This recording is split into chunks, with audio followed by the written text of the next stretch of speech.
Workers, मैं संजोगिता एक बार फिर हाजिर हूँ एक नई जानकारी के साथ। वीडियो शुरू करने से पहले आप सबसे रिक्वेस्ट है कि जिसने भी अभी तक मेरे चैनल को सब्सक्राइब नहीं किया है वो जल्दी से मेरे चैनल को सब्सक्राइब कर दें, बेल आइकन को भी दबा दें ताकि आने वाली सारी वीडियोज़ की नोटिफिकेशन आपके मोबाइल पर आ जाए।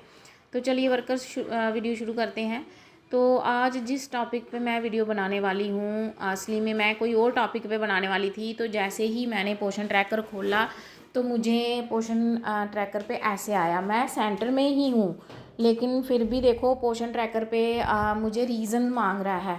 तो मैंने सोचा कि चलो पहले मैं ये आपको बता देती हूँ कि इसको आपने कैसे ठीक करना है। तो जैसे ही लड़कियां सेंटर में होती हैं लेकिन उनको फिर भी आता है you are away from anganwadi centre, please select a reason for being away. देखो मैं सेंटर में ही हूँ फिर भी मुझसे रीज़न मांग रहा है और बोल रहा है कि आप सेंटर से दूर क्यों हो, उसके रीज़न्स मांग रहा है। तो इसके लिए मैं आपको बता दूं कि आपने क्या करना है। ये एक्चुअली क्यों होता है, क्योंकि इसमें जो है वो आपका नेटवर्क जो है सही ढंग से नहीं आ पाता। तो रीज़न जो पहले मैंने आपको बताए थे कि आपने नेटवर्क प्रॉब्लम वाला रीज़न बताना है, लेकिन अब उन्होंने रीज़न्स का ये वाला वो वाला रीज़न हटा दिया है। अब रीज़न यही 3 है। ये हैं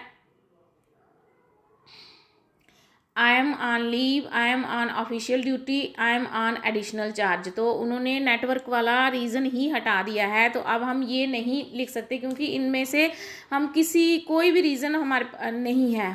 तो इसके लिए हमने क्या करना है, आपने सबसे पहले लोकेशन ऑफ करनी है। ये लोकेशन ऑफ करनी है। तो लोकेशन ऑफ करने के बाद आपको फिर यहाँ पे ऐप्स को हटाना है, ये यहाँ पे क्लोज़ करनी है ऐप्स। फिर उसके बाद आपने पोषण ट्रैकर पे जाना है, क्योंकि अगर आप ऐप्स को क्लोज़ नहीं करोगे तो आपको फिर वही रीज़न मांगेगा, तो आपका आंगनबाड़ी सेंटर नहीं खुलेगा। तो ऐसे ही आपने आंगनबाड़ी सेंटर जैसे ही अभी आप ये खोलोगे तो आपका आंगनबाड़ी सेंटर जो है वो ओपन हो जाएगा। रीज़न्स ये देखिए, रीज़न्स नहीं मांगेंगे। तो ये तो हो गया कि अगर आप सेंटर में ही हो और फिर भी रीज़न्स मांग रहे हैं तो आपको कैसे आंगनबाड़ी सेंटर खोलना है। तो आज जिस टॉपिक पे मैं बनाने वाली हूँ वो है कि जो है कि EKYC जो है क्या हर महीने करनी है। ठीक है, तो अब जैसे मार्च ख़त्म हो गया, अप्रैल आ गया, तो अब हमने अगर THR देना है तो कैसे देना है, क्या बच्चों की EKYC अब हमें हर मंथ करनी होगी, FRS हर मंथ करना होगा। इसी के ऊपर मेरी वीडियो है।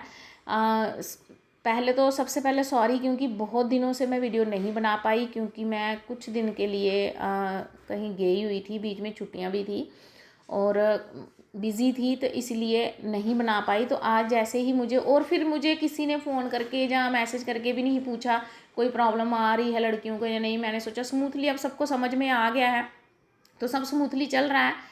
तो अब मुझे 1-2 लड़कियों ने पूछा कि ऐसे ऐसे EKYC क्या फिर से करनी है। तो मैंने सोचा कि चलो अब मैं इस पे वीडियो बना के आपको बता देती हूँ। तो आपको मैं बता दूँ कि EKYC जो है वो हर महीने नहीं करनी है। ठीक है, EKYC हर महीने आपको नहीं करनी है, आपको सिर्फ FRS करना है।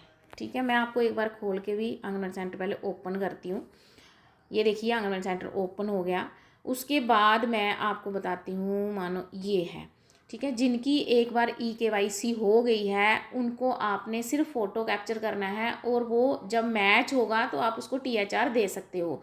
तो और एक और बात कि अगर आपने THR के बिना आपने EKYC करनी है तो आपने क्या करना है, यहाँ पे आप जैसे आप कोई ये है, यहाँ पे आप THR, यहाँ पे दोनों चीज़ें नहीं हुई हैं तो आप यहाँ पे उसका फ़ोटो कैप्चर कर लेना।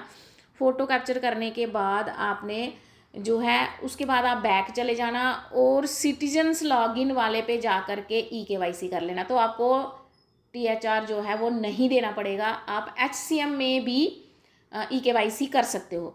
यानी अगर सिटीजन्स लॉगिन में जा कर के उसी बेनिफिशरी पे अगर EKYC इज़ नॉट एप्लीकेबल होगा तो वहाँ EKYC की ज़रूरत नहीं है। अगर वहाँ EKYC का कंप्लीट EKYC का ग्रीन कलर में आएगा तो आप वहाँ से EKYC कर लेना, तो वहाँ पे आपको THR भरने की ज़रूरत नहीं है। और जिस टॉपिक पे अभी मैंने वीडियो बना रही हूँ वो ये है कि क्या आपको EKYC हर मंथ करनी है। नहीं, आपको EKYC हर मंथ नहीं करनी है। आपको EKYC एक बार हो गई तो हो गई। आपको नेक्स्ट मंथ जब भी आपको THR देना होगा तो आपको फेस कैप्चर करना है, ठीक है। अगर THR देना होगा तो, अगर आप SCM दे रहे हो तो फेस कैप्चर की भी ज़रूरत नहीं है। जैसे आपको THR दबाओगे तो ये देखो, जिनकी EKYC हो गई है, ये मार्च में उनकी EKYC हो गई है, ये अप्रैल का आ रहा है, मैं यहाँ से ये बता रही हूँ। देखो parent beneficiaries parent guardian photo is not captured, तो यहाँ ऐसे ही आएगा। फिर हम प्रोसीड में जाएंगे, फ़ोटो कैप्चर करेंगे तो THR का ऑप्शन आएगा, और आपने जितने भी दिन का THR देना होगा, पैकेट्स बननी होगी, तो उसको सबमिट करोगे तो आपको विदाउट EKYC आपका ये जो है ये सबमिट हो जाएगा। यानी कि EKYC हमने सिर्फ एक बार करनी है। हर महीने THR देने के लिए फ़ोटो कैप्चर करना पड़ेगा, और जिसका आपने पहले एक बार किया है उसका ही दूसरी बार करना पड़ेगा, क्योंकि अगर आपने किसी और को फ़ोटो कैप्चर किया तो वो मिसमैच आएगा। तो ये थी जानकारी वर्कर्स आज की। मिलते हैं नेक्स्ट वीडियो में, तब तक के लिए हैव ए नाइस डे।